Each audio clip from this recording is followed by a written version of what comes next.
ये सरकार इतनी ज्यादा राजनीति कर रही है, इतनी ज्यादा राजनीति कर रही है कि जैसे बिना पत्नी के हमारे देश के प्रधानमंत्री हैं, बिना पत्नी के हमारे उत्तर प्रदेश के योगी आदित्यनाथ जी मुख्यमंत्री जी हैं, इनके साथ ब्याह हुआ नहीं, परिवार तो है नहीं, तो ये महिलाओं की कीमत कहाँ से जानेगी। नारी बंधन अधिनियम शक्ति ला करके ये महिलाओं को ऊपर ठोक दिए हैं, लेकिन महिलाओं को क्या मिल रहा है कि चाहे डबल इंजन की हो या सिंगल इंजन की हो, जो सरकार है मौजूदा जनता ने उन्हें दिया है, जो सत्ता में बैठे हैं, और जनता ही अब उन्हें सत्ता से उतार फेंकेगी 2027 में। जनता ने मन बना लिया। अगर प्रेजेंट टाइम में हम लोग बहुत गंभीरता से देखते हैं तो ये लोकतंत्र देश है ही नहीं है। प्रेजेंट टाइम में ये राजतंत्र है। अगर कोई लोकतांत्रिक देश में बोल रहा है तो उसके ऊपर FIR हो रहा है, जेल जा रहा है, एनकाउंटर हो रहा है, फर्जी तरीके से जेल के सलाखों में भेजा जा रहा है। माथे पर तो हम लगा सकते हैं, अगर ये माथे पर लगा तो भारत की ग्रामीण बस्तियां से कई है, उन बस्तियों में आज भी जा करके देख लीजिए जहाँ सर के खंडहर पड़े हुए हैं, नालियाँ खंडहर पड़े हुई है, वहाँ पर आज तक कॉलोनी नहीं मिला है, वृद्धा पेंशन नहीं मिला हुआ है, जो मैं नॉर्मल बात कर रही हूँ। क्योंकि उत्तर प्रदेश एक ऐसी धरती है, ऐसा राज्य है जो देश का राजनीति का बदलाव करती है, शोभा भी देता है, लेकिन पता नहीं मिस्टेक हो गई जनता से, लेकिन इस बार सुधार हो जाएगा। तो मैं योगी आदित्यनाथ जी मैं आपसे पूछना चाहती हूँ, आप उत्तर प्रदेश सबसे बड़े राज्य के मुख्यमंत्री हैं, आपके जो तथाकथित स्वजाति के लोग हैं, कितने संस्कार आपने दिया हुआ है, जो महिलाओं को बलात्कार करते हैं और बलात्कारियों को माला पहना करके सम्मान करते हैं, ये कहाँ क्या किस जुबान से आप बोले हैं? आप तो परिवार वाले हैं नहीं, आप पास फैमिली है नहीं, तो आप किसी को भी बोल देंगे। आप उनके कार्यकर्ताओं से बोलने से पहले आप अपने कार्यकर्ताओं को तो सुधारिए, आप अपने जुबान को तो सुधारिए। जो आपके कार्यकर्ता स्वजाति के लोग हैं, जो आपके स्वजाति के लोग हैं, अत्याचार किए हुए हैं, लगातार सोशल मीडिया के माध्यम से देखिए लगातार घिनौने शब्दों का प्रयोग करते हैं। ये पहले अपने कार्यकर्ताओं को सुधारे, फिर दूसरे कार्यकर्ताओं पर आएंगे बाद में। वैसे सबसे पहले जो है अपना परिचय दर्शकों को दे दीजिए। मैं दीपमाला पटेल, राष्ट्रीय सचिव समाजवादी पार्टी। हम लोग 2027 के लिए बिल्कुल तैयार हैं और उसी पर्पज से हम लोग सभी सक्रिय तो पहले से ही हैं, और ये जुनून आप लोग देख ही रहे हैं जिस प्रकार से है। हम लोग 27 में बदलाव चाहते हैं। बदलाव कैसे होगा? डबल इंजन की सरकार है, बिल्कुल बदलाव होगा, क्योंकि चाहे डबल इंजन की हो या सिंगल इंजन की हो, जो सरकार है मौजूदा जनता ने उन्हें दिया है, जो सत्ता में बैठे हैं, और जनता ही अब उन्हें सत्ता से उतार फेंकेगी 2027 में। जनता ने मन बना लिया है। कैसे मन बनाए भाई? मोदी जी तो लोग बोलते हैं कि जिस राज्य को चाहते हैं जीत लेते हैं। देखिए, ऐसा कुछ नहीं है कि जिस राज्य को चाहते हैं और अन्य राज्यों में और उत्तर प्रदेश राज्य में बहुत बड़ा अंतर है, क्योंकि उत्तर प्रदेश एक ऐसी धरती है, ऐसा राज्य है जो देश का राजनीति का बदलाव करती है। तो उत्तर प्रदेश में इन लोगों की कुछ नहीं चल पाएगी, कोई बेईमानी नहीं हो पाएगी, और खासकर समाजवादी पार्टी के जितने जुझारू कार्यकर्ता हैं, सम्मानित नेता हैं, उन लोगों के सामने इनकी नहीं चल पाएगी। कमजोर के सामने तो ये अपनी ताकत आजमा लेते हैं। यहाँ हर व्यक्ति, हर समाजवादी ताकतवर है, अपने आप में बलशाली है, बुद्धिजीवी है। अखिलेश यादव जी तो ये भी बोलते हैं कि यूपी का चुनाव आखिरी चुनाव है, अगर बदलाव नहीं हुआ तो भाजपा चुनाव नहीं कराएगी। हाँ, बिल्कुल आखिरी चुनाव है, क्योंकि इसके बाद भारतीय जनता पार्टी अब कभी लौट कर उत्तर प्रदेश में नहीं आएगी। ये बात सत्य है। चुनाव ही कहीं नहीं कराएगी? नहीं, चुनाव कराएगी, और चुनाव होगा। समाजवादी पार्टी प्रचंड बहुमत से उत्तर प्रदेश में सरकार बनाने जा रही है। इसके बाद भारतीय जनता पार्टी कभी सरकार नहीं बना पाएगी। उनके लिए ये आखिरी चुनाव है। अच्छा, ये बताएं, जिस तरीके से लोग राम मंदिर के लोग के मतलब उनको लेके चुनाव में आए, लोग चुनाव लड़े, और वहीं पे चंदा और चढ़ावा चोरी हो जाता है। देखिए, ये तो हम आप लोगों को मेरे कहने का आशय कि जनता को समझना चाहिए था पहले ही, कि वो तो मोदी जी साफ कह ही रहे थे कि मेरा क्या है, मैं तो झोला उठा के चल दूंगा। तो भैया उन्होंने खजाने का झोला उठाया और चल दिए।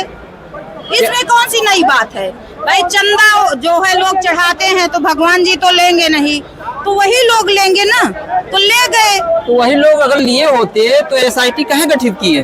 वो सब खाना पूर्ति है, सबको पता है, क्योंकि जितने भी ये हैं, जितने भी पटल हैं, इनके जांच एजेंसियां हैं। आप भी जान रहे हैं, सत्ता के इशारे पर इस समय काम हो रहा है। तो क्या लग रहा है इस बार बदलाव हो पाएगा?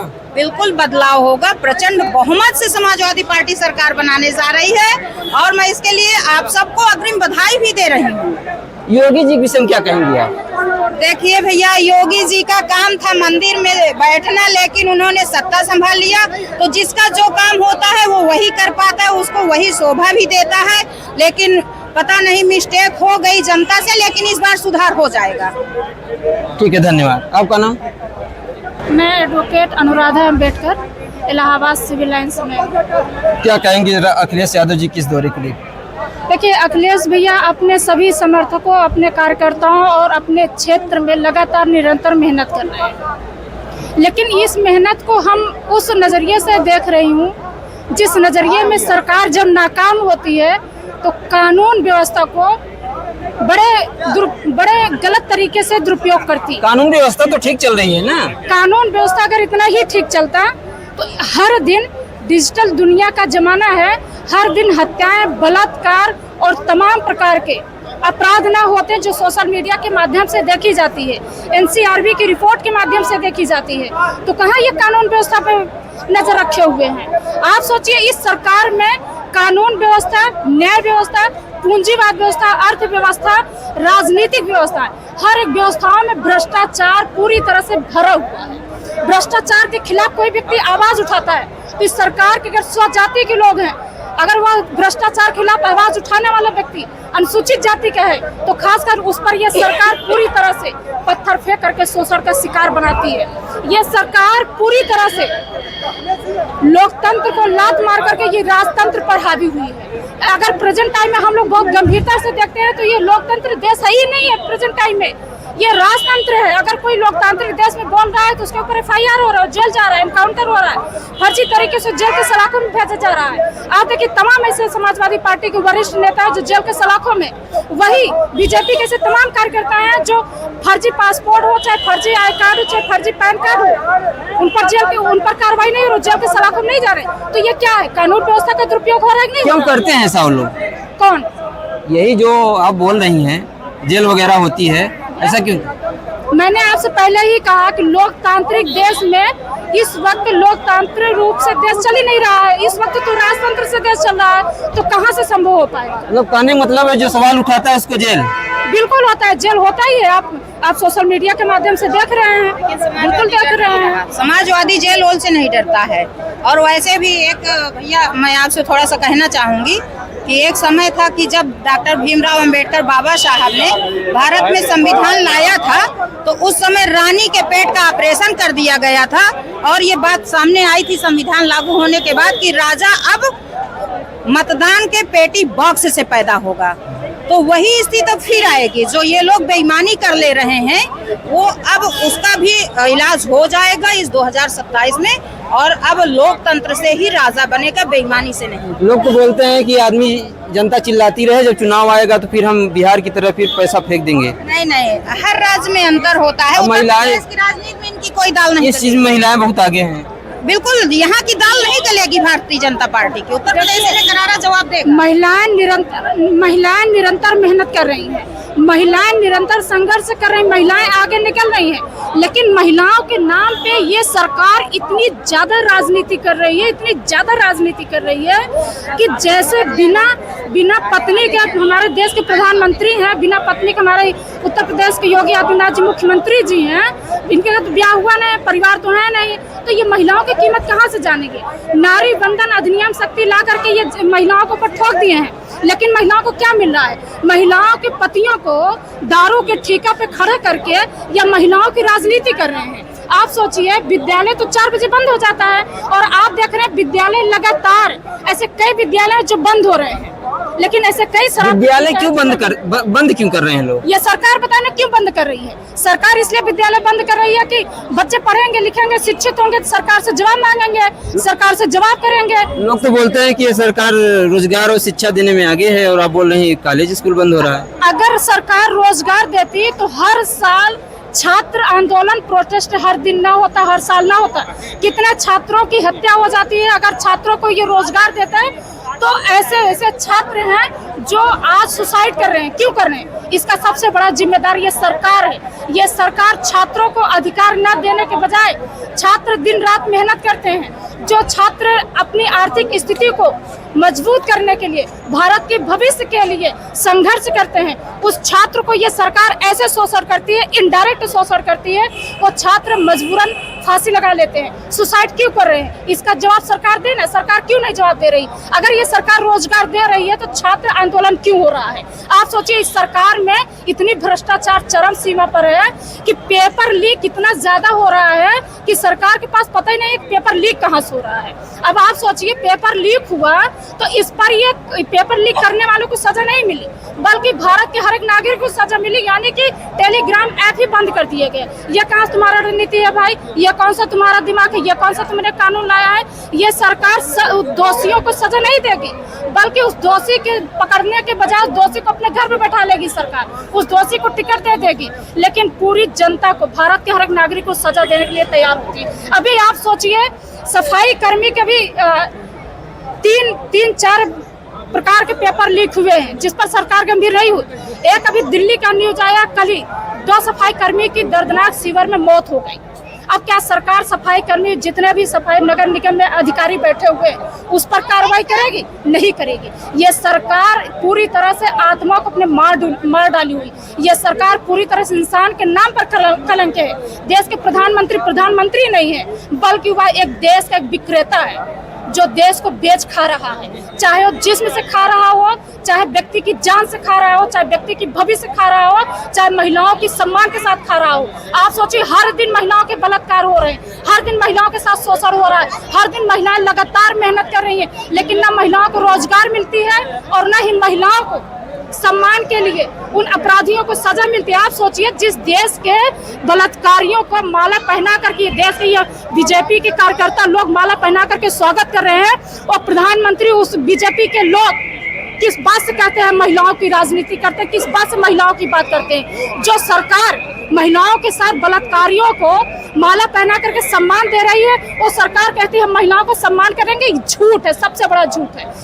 मैं एडवोकेट अनुराधा अम्बेडकर, मैं इस सरकार से, मैं आपके माइक के माध्यम से, आपके चैनल के माध्यम से मैं चैलेंज करना चाहती हूँ। बीजेपी के कोई भी कार्यकर्ता आज महिलाओं के नाम पर अगर राजनीति करती है, मैं इससे सवाल कर लूंगी और मेरे सवाल का जवाब दे देंगे। मैं जान जाऊंगी बीजेपी वाले महिलाओं का सम्मान करते हैं, किसी भी प्रकार से महिलाओं का सम्मान करते ही नहीं। सोचिए आप, महिलाओं के नाम पर जो राजनीति करता है, उसके पति को शराब के ठेके पर 10 बजे रात तक खड़ा करने का ये मौका दिया हुआ है। शराब का ठेका तुम्हारा 4 बजे तक नहीं बंद होता है, लेकिन विद्यालय बंद हो जाए। अब आप सोचिए, खान सर के कोचिंग सेंटर को लेकर के जो विवाद वहाँ हुआ, लेकिन लाखों छात्रों के भविष्य का साथ खिलवाड़ क्यों हुआ?